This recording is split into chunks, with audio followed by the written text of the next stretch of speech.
मैं बता रही हूँ कि ये भी 99 साल की लीज पर ले पाए थे आप। अगर आप पे इतनी कुब्बत थी तो पूरी आजादी लेते ना, उस टाइम क्यों आपने लीज पर ले ली? 99 साल की लीज पे। हाँ, ये जो आजादी हुई है। जब आप व्हाट्सएप यूनिवर्सिटी से ज्ञान लेकर के आते हो तो क्या होता है? वही होता है जो अभी आपने शुरुआत में वीडियो में देखा।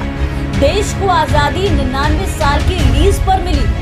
ये दिव्य ज्ञान जिसके बारे में किसी को पता नहीं था, जिसकी कल्पना किसी ने नहीं की थी, ये लोगों के बीच में ऐसे ज्ञान बांटने वाली और ये बातें बताने वाली महिला कोई और नहीं बल्कि देश की सबसे बड़ी देशभक्तों की पार्टी यानी कि बीजेपी की प्रवक्ता है, जिन्होंने अपने ज्ञान से अपना नाम और अपने साथ साथ पार्टी का नाम मिट्टी में मिलाकर रख दिया।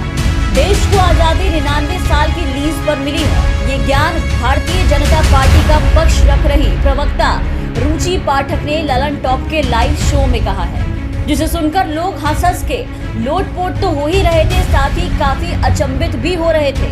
रुचि पाठक के इस बयान से लोगों में एक अलग ही खलबली मच गई। होस्ट सौरभ द्विवेदी के तो होश ही उड़ गए। ललन टॉप के कार्यक्रम में सौरभ द्विवेदी से बातचीत के दौरान रुचि पाठक ने कहा कि आजादी 99 साल की लीज पर ले पाए थे आप। अगर आप में इतनी कुव्वत थी तो पूरी आजादी ले लेते आप। उस वक्त क्यों आपने लीज पर ली? जिसे बीच में टोकते हुए सौरभ द्विवेदी ने कहा कि जरा ये 99 साल का लीज क्या है, इसे डिटेल्स में बताइए। तो उन्होंने कहा कि ये जो आजादी है वो 99 साल की लीज पर है। भारत पूरी तरह आजाद नहीं है। आप इतिहास के पन्ने उठाकर देखिए, उस वक्त ब्रिटिश सरकार में जो नेता थे, जब स्वतंत्रता की बात चली और स्वतंत्रता के जो नेता थे नेहरू जी और महात्मा गांधी, वो आगे थे। सरकार, ब्रिटिश सरकार उन्हें देना नहीं चाहती थी आजादी और उन्हीं की ही शपथ ली गई थी, क्योंकि उस वक्त पर चुनाव नहीं हुए थे। नेहरू गांधी ने किसकी शपथ ली थी?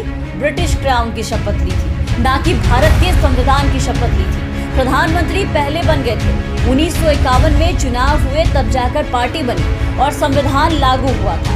भारत पूरी तरह आजाद नहीं है और ये भी कांग्रेस वालों की ही देन है। इनके इस बयान ने शो के होस्ट सौरभ द्विवेदी के भी होश उड़ा के रख दिए। पूरी वीडियो पहले आप देखिए, फिर आगे इस पे बात करते हैं।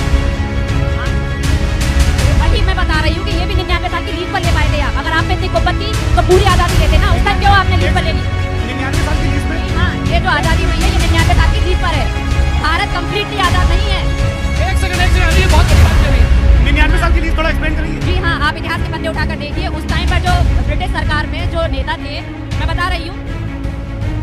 अरे सुन तो लीजिए पहले पूरी बात जी।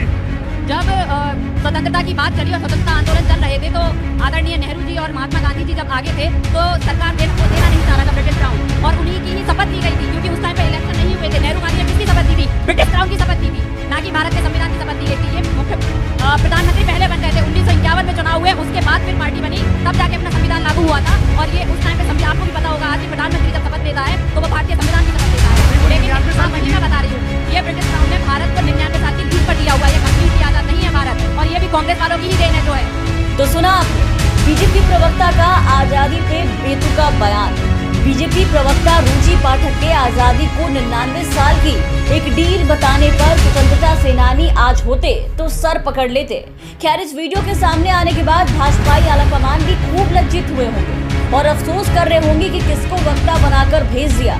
प्रधानमंत्री देश में आजादी का अमृत महोत्सव मनाते फिर रहे हैं और बीजेपी की वक्ता इस आजादी को आजादी के बस 99 साल बता रही है। लगता है एनसीबी ऑफिसर्स को अपनी एक टीम यहाँ भी भेजनी चाहिए जो आके इनकी जांच कर सके। वाकई में कमाल के लोग बैठे हैं भारतीय जनता पार्टी में जो अपना मजाक खुद ही बनवाते हैं। खैर, उनके इस बयान पर निशाना साधते हुए श्रीनिवास बीवी ने ट्वीट किया है और लिखा है कि ये लेटेस्ट और एपिक है।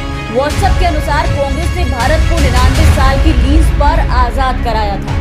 उन्होंने अपने एक और ट्वीट में तंज के अंदाज में लिखा कि क्या एनसीबी इसकी जांच करेगा।